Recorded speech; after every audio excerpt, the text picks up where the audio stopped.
दोस्तों, वैसे तो साल 2020 हम सब के लिए बहुत ही खराब रहा और हम सब इसे भूल जाना चाहेंगे कोरोना की वजह से।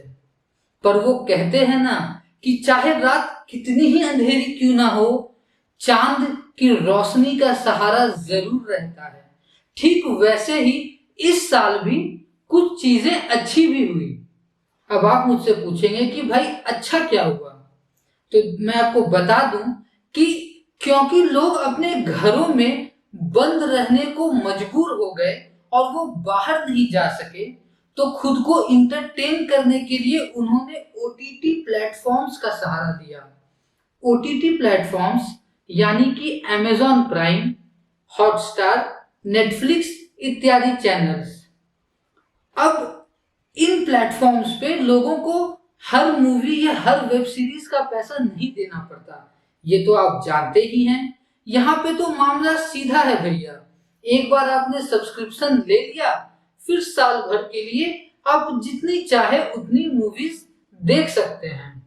अब होता यह है कि इन प्लेटफॉर्म्स पे कई सारे ऐसे छोटे छोटे एक्टर्स, अब जब मैं छोटा छोटा कहता हूं यानी वो एक्टर्स जिन्हें कि बॉलीवुड कभी बड़ी फिल्मों में लेता ही नहीं था और सिर्फ स्मॉल बजट की मूवीज तक ही उन्हें सीमित करके रखा था, उन एक्टर्स की मूवीज भी है। और कुछ बड़े बड़े एक्टर्स जो 100 करोड़ 200 करोड़ की बजट वाली फिल्मों से कम में काम ही नहीं करते, दोनों के ही मूवीज एक ही प्लेटफॉर्म पर एक साथ अवेलेबल था। अब इससे हुआ क्या कि बॉलीवुड के कुछ बड़े चमकते सितारे इन छोटे एक्टर्स के सामने नंगे नजर आने लगे, क्योंकि जब एक्टिंग की बात आती है तो फिर ये चाय कम पानी जैसे थे। Really sorry. दोस्तों, आज हम इस वीडियो में बात करेंगे इस साल रिलीज हुई कुछ ऐसी मूवीज की जिससे लोगों को उम्मीदें तो बहुत ज्यादा थी, पर उन्होंने सबको निराश कर दिया। सबसे पहली मूवी है इम्तियाज अली की लव आजकल। अब देखिए, इम्तियाज अली की इज्जत पूरी देश करता है, उन्होंने कई अच्छी मूवीज दी हैं हमें, और क्योंकि लव आजकल खुद एक बहुत अच्छा मूवी था तो लोगों को इससे काफी उम्मीदें भी थी, और सारा अली खान से भी लोगों को काफी उम्मीदें थी। पर इस मूवी को देखने के बाद लोगों को एक बात तो समझ में आ गई कि सारा अली खान की सारी पॉपुलैरिटी बाकी स्टार किड्स की तरह ही पेड पीआर के वजह से ही है, ना कि उनके एक्टिंग स्किल्स की वजह से। इस मूवी को देखते देखते मैं सोच रहा था कि इनसे अच्छा एक्टिंग तो मेरा भाई बचपन में स्कूल न जाने की बहाना बनाते समय कर दिया करता था। सो तुम ओवर रिएक्ट कर रही हो। Of course मैं ओवर रिएक्ट कर रही हूँ। एक चीज जो तुम्हें मालूम है तुम कभी नहीं करोगे, एक दिन तुम कर भी देते हो, जस्ट लाइक दैट।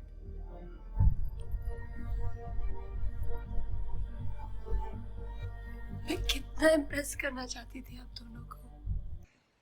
खैर छोड़िए, इस साल एक मूवी नेटफ्लिक्स पर आई घोस्ट स्टोरीज के नाम से।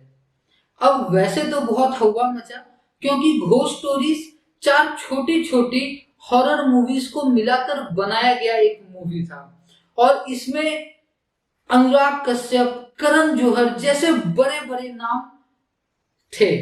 अब लोगों को लगा कि भाई हमें तो डर लगेगा, पर इस मूवी को देखते हुए मुझे महसूस हुआ कि अगर इस मूवी का नाम घोस्ट स्टोरीज के जगह प्रोपेगेंडा स्टोरीज या अमेजॉन इंडिया को, और मुझे माफ कीजिएगा ये मूवी तो नेटफ्लिक्स पे रिलीज हुई थी, तो नेटफ्लिक्स इंडिया को कैसे चूना लगाए स्टोरीज भी कह दिया जाता तो कोई हैरानी की बात नहीं होती। अब ऐसा इसलिए कि इन शॉर्ट स्टोरीज को देखकर आपको डर लगे या ना लगे, पर इन डायरेक्टर्स के पर्सनल प्रोपेगेंडा से जो वो पब्लिक के ऊपर थोपना चाह रहे हैं, आपको घबराहट जरूर होगी। वेलकम।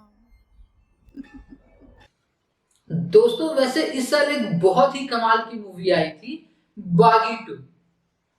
अब छोड़िए, बागी 2 के बारे में आप मेरा मुंह ना ही खुलवाएं तो अच्छा है।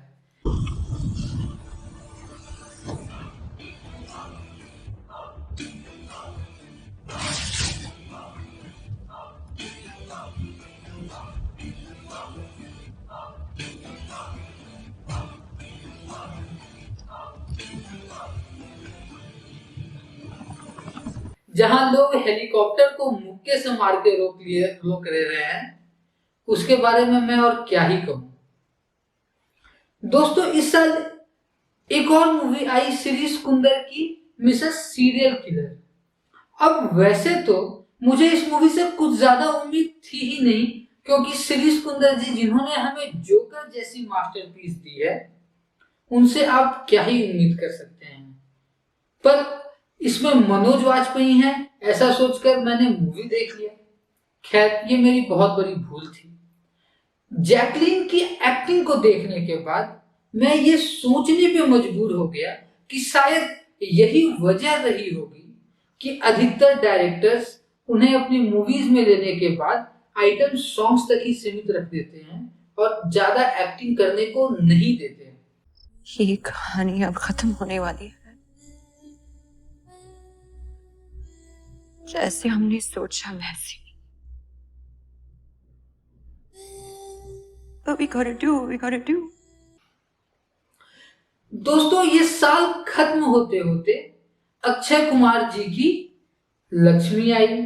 अब मैं अगर आपको सच कहूं तो लक्ष्मी इतनी भी खराब मूवी नहीं है, जैसे कि कुछ और मूवीज इस लिस्ट में है। वो एक टिपिकल साउथ इंडियन मूवी की रीमेक जैसी मूवी है। मगर जिस प्रकार से अक्षय कुमार जी ने एक हवा क्रिएट किया था पिछले 1 साल में, जो उन्होंने कई इंटरव्यूज में जाकर कहा था कि उनके लिए रोल करना कितना डिफिकल्ट था और ये कितना प्रोग्रेसिव मैसेज देना चाह रहा है सोसाइटी को, वैसा कुछ भी नहीं है। आज उसी जमीन पे जाके हम लोग आईपीएल खेलेंगे, चलो। मगर हम चलो, मम्मा ने ना बोला है। श्रुति देखो, अगर उस जमीन में कोई भी भूत वूत निकला तो माँ कसम मैं चूड़िया पहन लूंगा। क्या पहन लूंगा? चूड़िया।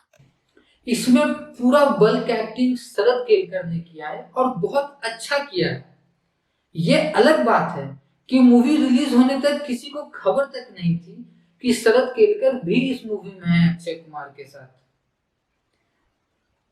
तो दोस्तों, आप मुझे बताइए कि आपकी खराब मूवीज की लिस्ट कौन सी है? वो कौन सी मूवीज हैं जिन्हें देखकर आपके सर में दर्द हो गया? वैसे मैंने तो और भी ऐसे कई मूवीज और सीरीज देखे जिसे देखकर मेरे सर में दर्द हो गया।